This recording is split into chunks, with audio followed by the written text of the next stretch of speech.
So the main essential first upgrade modification you'll need is to address the issue with the broken shock rod ends. And it's funny because this is the part number, okay, for the GTR shock rod ends, but the one that comes on it, it's still a little bit different if you observe it, okay? Like it's like practically the same, but these are doable. I've used these, I've replaced them, a few of them, they break, and so essentially the biggest issue with these is these rockers. They when you go down, see it goes like that, but then when it bounces back up, it bounces up real high and it goes boom, and then it like stresses here and it goes like that way, and then it breaks it and it strips out of the actual thread, which is in here, you know, that thread. See how it strips out? So what I did was I would like put it back on, but it keep coming out and stuff. And it either comes here or this rocker and breaks right here on this rod. So what you need is, first you want the aluminum chassis brace, and then you want to limit the amount of travel when it goes up like that. So what you would do is you would get a strap to tie from here to here. You could just use a zip tie, but if you want it to look good and you want a good part, I'll show you what part to get. And the real issue to solve it is not just the limiting straps. So these are the straps. They're 85 millimeter. Okay, that's the part number that I'm going to use. Hot Racing makes them. But you also want this aluminum chassis brace, okay, which is going to make it look a lot better. 5632. Okay, but the real issue, like I said, is to get this bump stop, which is this is the shock rebuild kit part 5462. You get this little bump stop right here, okay, and you put it right on there. So like say like the end of the rod, like right here, see the rod's in there, and there's a little bump stop on the end to keep the amount of travel from going boom, from the rod from going into the shock, you know, like that, the shock cartridge. So what you want to do is you want to put one not there but in the inside of it, where the, you know, there's a round piston inside the cartridge, and put one in there on the underside too, facing the same direction. So with the small side, which is, see how it looks like that small side, like a trapezoid looking, facing the top part, so the same direction, so it squishes. But once you do that, you don't even really need the limiting straps. You just buy this rebuild kit, use the extra 2, because it comes with 2 per pack for this, put it in there, and it'll limit it, and you'll never have that problem again with this. Okay, these are some other parts, because I also, when I broke it, I also broke this little end shock part, and I had to get that part too. But what I'm going to do is I probably won't use the bumper stop because like I don't have any extra fluid, but I'm going to buy some 60 weight and probably do the shocks and put that on there. So let's put all this on. This looks like that. These are the screws you'll need because you need a spacer. Okay, you need these metric 3 25 millimeter screws because it's going to be longer when you put the limiting straps. Okay, so I'm going to use limiting straps. I'm going to bypass the bumper stop because I just think it kind of looks cool too with the limiting straps. So I'll make it look like that. And these are the spacers that I was telling you about. So well, wait, yeah. So I got 2 spacers. I got the screws, but those are the sizes in case you want to get it. Okay, this is credit to Outsource RC, helped me out. This upgraded RC talked about the bumper stop. So tons of videos out there, but those 2 guys, they make the video and it made it real good. So we're going to take off this chassis brace, switch that, then we're going to tie the limiting straps right there, and we'll be done. There you go, comparing the old from the new. The old one wasn't bad, but that new aluminum blue one looks slick, and it's 4 less screws to have to deal with. You just have the 1 and then the 2 on the bottom, which is 3.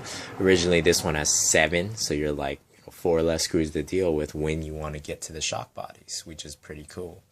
And it's got that nice little blue, and it says TRAXXAS on there. It's supposed to be stronger, but you know, this one works. I mean, if you don't mind with the 4 screws, you could probably just put the straps on this one too, so if you want to go cheap. But essentially this brace, they're looking at about 10 bucks. Okay, these limiting straps right here, you know, like $8, and then you know, these extra parts, this one's like $5. They're real cheap. So, and these screws, you know, it's like 78 cents each or whatever, and the spacers, and you're good to go, man. But anyways, yeah, let's switch it out real quick. There you guys see on the shock shaft, you see that little blue bump stop right there, right above on the, yeah, right there, you see that? So that's the one on the outside. So you need to unscrew this, empty out the oil, take out the rod, and then put the one of those bump stops on the inside of the cartridge facing the same direction, right underneath the piston that goes in and out, that round thing. So right under there. So you have one on that side to limit the travel of this rod going this way, and to limit the travel of that rod going this way. And it's just enough where this thing, it won't rise up. It won't rise up like this. Watch. Boom. And then once it goes up like that, because what happens when you jump it goes and then it goes up. Or if you drive real quick, like, and you brake, the back part will go and it'll go up. So what ends up happening is this breaks or that breaks with the rod, or it gets stripped out. So yeah, I got the brace on. It looks pretty good now. Now I'm just gonna put those straps on real quick. There you go. That's the setup there, guys. So I put one spacer, set it up just like that with the screw going through, so that way it's about that thick, so it's perfect.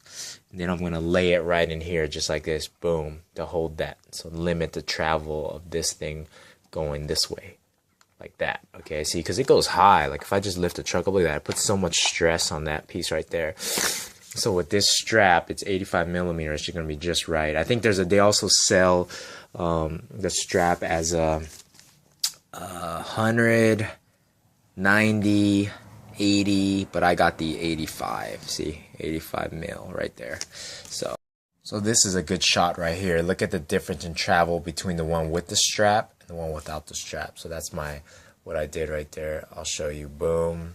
And then watch this rocker and watch that rocker. Watch when I lift it. This is the amount it limits. Watch. So if you go down, right, and then you go up, watch, the other one will stop, and this one just keeps going. You see that?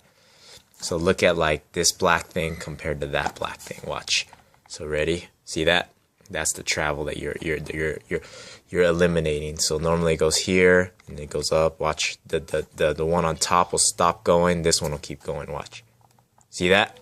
So compare them. That amount of difference between this end cap and that end cap. That's what you're limiting. So when I put it on this side, it'll be good to go. It limits like about that much, which is perfect.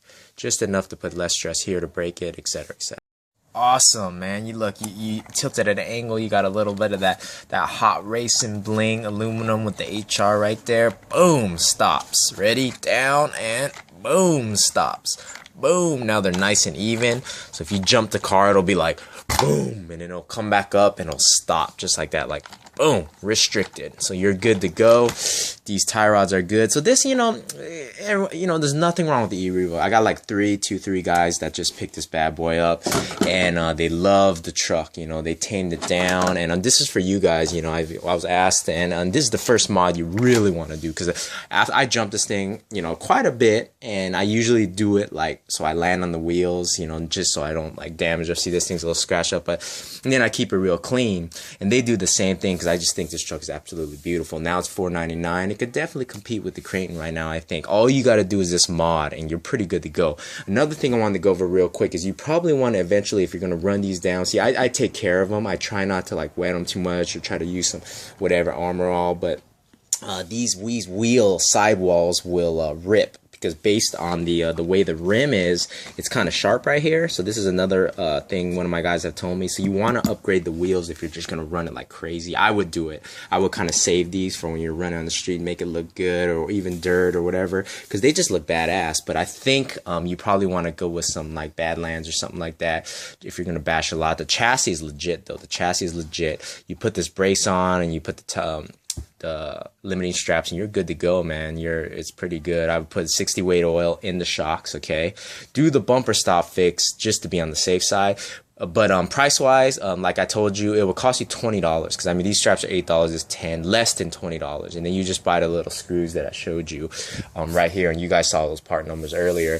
And you're good to go, man. This thing will probably be pretty durable, and it will not break those anymore. And especially if you're a mid-level basher, not crazy. I like to run the street, you guys know that. But if you're a mid-level basher and you're jumping about 10 feet or less, you're probably good, with other things coming out. Because I also seen this thing break right here, but that won't break. I mean, if you're jumping 10 feet, you're good to go. You ain't going to break it. I mean, if you're just going to drive in the dirt, dig it up, and you get this thing tuned up, And it's legit, man. The EREVO 2.0 signing out.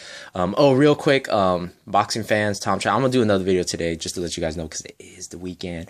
But if you guys checked out Lomachenko 4th round TKO yesterday over Krolla was pretty sick. Clarissa Shields fights today against Christina Hammer. Go check that out. And a couple movies I've been I want to recommend are, if you guys watch Spider-Man Into the Spider-Verse, it is a dope anime, guys. Go check it out. Damn, you can see the straps and you see the little bling right there. See, that's the setup underneath, okay? So I got the spacer. See, it's a little thick, but it looks good. Oh, here, let me get that better angle. But oh, another movie I just watched was Aquaman. Now, Aquaman, man, that movie, you know, you're thinking it's kind of cheesy, but man, I liked it. I really enjoyed it. I thought it was pretty good. You know, Jason Momoa, he just has a personality where he kind of wants to be like a beer motorcycle type dude, you know, in the bar. That's just his personality. But I think it's a little cheesy. The girl looks pretty good. She looks like Ariel from Little Mermaid. They got that get up going. And the last ending, like before the credits, when they show that little clip, like in Marvel movies where they show what's gonna happen next.